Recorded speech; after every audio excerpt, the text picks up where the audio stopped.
తెలంగాణ రాష్ట్రంలో గోదావరి నది తీరాన ఉన్న కోటిలింగాల క్షేత్రం ఆధ్యాత్మికంగా, చారిత్రకంగా ఎంతో గొప్ప స్థలం అని భావించబడుతుంది.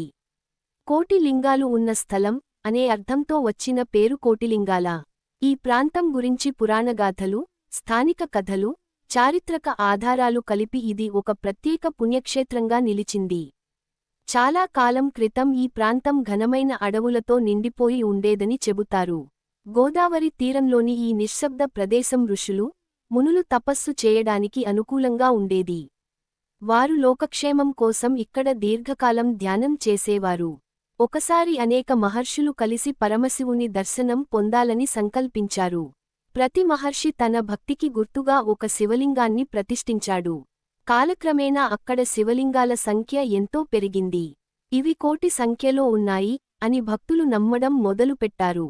అందుకే ఆ ప్రాంతాన్ని కోటిలింగాల అని పిలవడం ప్రారంభమై. స్థానికంగా చెప్పుకునే మరో పెద్ద కథ ఉంది. ఒక రాజు తన రాజ్యంలో అనేక సమస్యలు రావడంతో బాధపడ్డాడు. వర్షాలు సరిగ్గా పడకపోవడం, ప్రజల్లో ఆందోళన ఉండటం చూసి పరిష్కారం కోసం ఋషులను సంప్రదించాడు.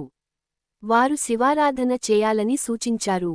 రాజు పెద్ద యజ్ఞం నిర్వహించి, శివునికి అంకితం చేస్తూ వేలాది శివలింగాలను తయారు చేసి ప్రతిష్ఠించాడు. యజ్ఞం అనంతరం రాజ్యంలో శాంతి నెలకొంది అని కథ చెబుతుంది.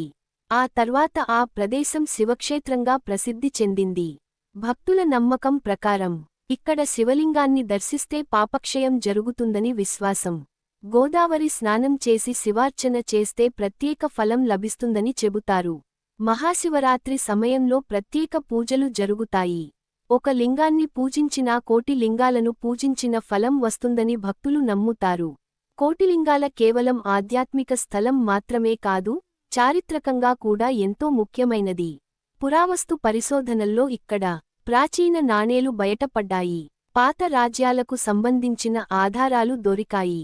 ఇది శాతవాహనుల కాలానికి సంబంధించిన కేంద్రంగా ఉండి ఉండొచ్చని చరిత్రకారులు భావిస్తున్నారు.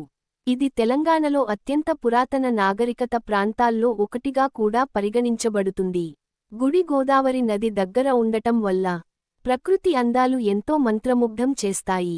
ఉదయం, సాయంత్రం సమయాల్లో భక్తులు దీపాలు వెలిగిస్తారు. నది ప్రవాహం మధ్యలో శివలింగాల దర్శనం భక్తులకు ప్రత్యేక అనుభూతి ఇస్తుంది. నది తీరపు ప్రశాంతత, అనేక శివలింగాల మహిమ, ఇవి అన్నీ కలిపి కోటిలింగాల క్షేత్రాన్ని ప్రత్యేకంగా నిలబెడుతున్నాయి. ఈ వీడియో మీకు నచ్చితే లైక్ చేయండి. బొటని వేలు పైకి చూపే గుర్తు. ఇంకా ఇలాంటి ఆధ్యాత్మిక కథల కోసం సబ్స్క్రైబ్ చేయండి. గంట. మీ అభిప్రాయం కామెంట్లో చెప్పండి.